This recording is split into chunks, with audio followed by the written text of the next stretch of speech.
Let's move on to another game that I do want to kind of talk about, a big picture conversation. Then we'll take a break and we'll kind of preview some of the other games: Michigan, Iowa, Ole Miss, Kentucky. And that is Arkansas, Alabama. Alabama is on the road going to Fayetteville. Alabama's a 17-point favorite in the Betfred Sportsbook. And I'll just tell you this is the time of year where we start to learn about some teams that maybe we don't know a ton about. Now, I think with Arkansas, I do think that we know who they are, right? They've already played two SEC games. They played South Carolina early in the season at home. They played A&M on a neutral field last week in a game that they could have and maybe should have won. They played Cincinnati in the out of conference. I don't think that we know all that much about Alabama. And I'll tell you, I do think it's been interesting. We've probably talked about it on this show over the last couple of days. I think it's fascinating that everybody is just quickly lumping Alabama in with Georgia and Ohio State, right? That was the conversation coming out of last week. Well, there is a clear top three. It's Georgia, Ohio State, and Alabama. I'm not saying that Alabama can't be in that class. What I'm just saying is the bottom line is, what have they done to really prove it, right? Georgia crushed Oregon to open the season on a neutral field. Georgia crushed South Carolina at South Carolina. Ohio State took care of business against Notre Dame. They've gotten better every week. They destroyed Wisconsin at home. What has Alabama done? Destroyed a bad Utah State team, destroyed a bad Vandy team, destroyed a bad Louisiana Monroe team, and we all watched that Texas game. If Quinn Ewers does not get hurt, that's probably potentially a game that they lose. And so I bring it up because from the 30,000-foot view, I think we're going to learn a ton about Alabama, and we're going to learn a ton about where this team is as a program. Not saying they win, not saying they lose, but as a program, we're going to learn a lot. And when I think about this game, it goes back to a couple things. One, I think it actually goes back to last year. If you listen to this podcast last year, I was on this all year. Alabama fans were mad at me because I kept saying it. I said last year, I don't think this is a vintage Alabama team. They are not beating teams the way that they normally do. They are not taking, I don't want to say they're not taking pride. They're just not beating teams the way that they used to. They used to walk into your building and want to embarrass you, want to destroy you. You go back to last year. What were the results? 2-point win at Florida. A Tennessee game that they won big, but it was a one-possession game going into the fourth quarter. 20-14 win over LSU.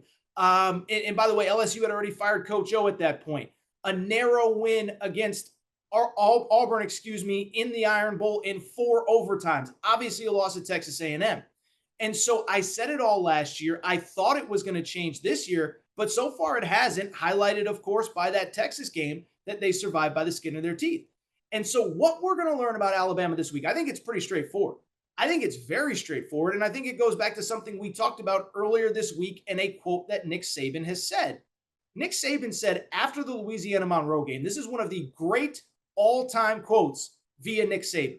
He said, at the end of the day, we need more, and these are his words, we need more hateful competitors. We need more hateful competitors. I can't think of a more accurate description of what Alabama needs to be than hateful competitors, okay? And for people who missed the segment on Wednesday, essentially what it comes down to is pretty straightforward. Nick Saban said that back in the day, the last couple of years, when they had their great teams, the best teams that he's ever had, it wasn't just about going to another team's stadium and playing 11 on 11, you're 11 against our 11, let's see who's better. It was going into the other team's stadium, and as I just said a minute ago, embarrassing people, destroying people, wanting to rip your soul out, wanting to see the fans walk to the aisles at the end of the third quarter because they knew the game was over. And Nick Saban said the last couple of years there has been way too much casualness. And as in his own words, he said, I think most of the guys in that locker room are just totally content with winning the game, no matter how ugly it is and how close it is. And so I bring it up because this week, we talked about it on Wednesday. You had Henry To'oTo'o, linebacker, Will Anderson, All-American defensive end, Jordan Battle, All-American safety, all saying that they're finally starting to realize that hateful competitor mentality that they have to have. Well, it's one thing to say it after practice on a Wednesday. It's another thing to execute it when you go on the field on Saturday. And that's what I believe we are going to learn about Alabama in this Arkansas game. Again, I don't know what the final score will be, but the one thing about Arkansas that you cannot deny, Arkansas has a mentality, Arkansas has an edge, and as we've discussed many times, Arkansas has a brand right now. I give Sam Pittman so much credit. We talk about it. Former offensive line coach, All he does is he says, look, I'm lining the ball, I'm lining right up, and we're coming after you on both sides of the football, okay? We are going to run the ball right at you, and we are going to attack your quarterback on the other end. And they're really good at both.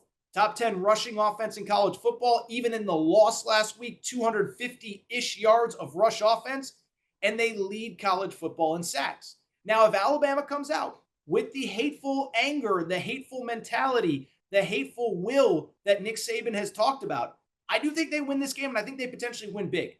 Because while Arkansas is really good, there are two ways to beat them. You have to stop the run, and you have to be able to pass the ball. Alabama has a top 5 run defense in college football. This will be the best run defense Arkansas has seen all year. And Alabama can throw the ball with a quarterback named Bryce Young. But none of it matters if they don't come out with that mindset of, we are not only going to beat you, we are going to embarrass you.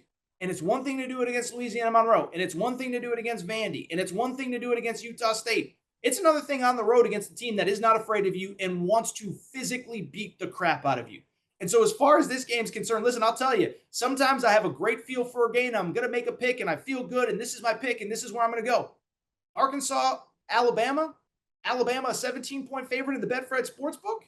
I can't bet that game because I think if Bryce Young comes out, Bryce Young's not the problem, just to be clear.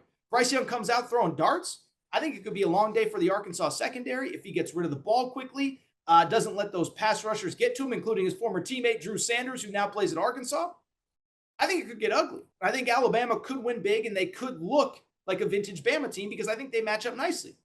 But if they come out, if they let Arkansas stay in the game, if they let KJ Jefferson, Arkansas's quarterback, do KJ Jefferson things, I think Arkansas can pull the outright upset.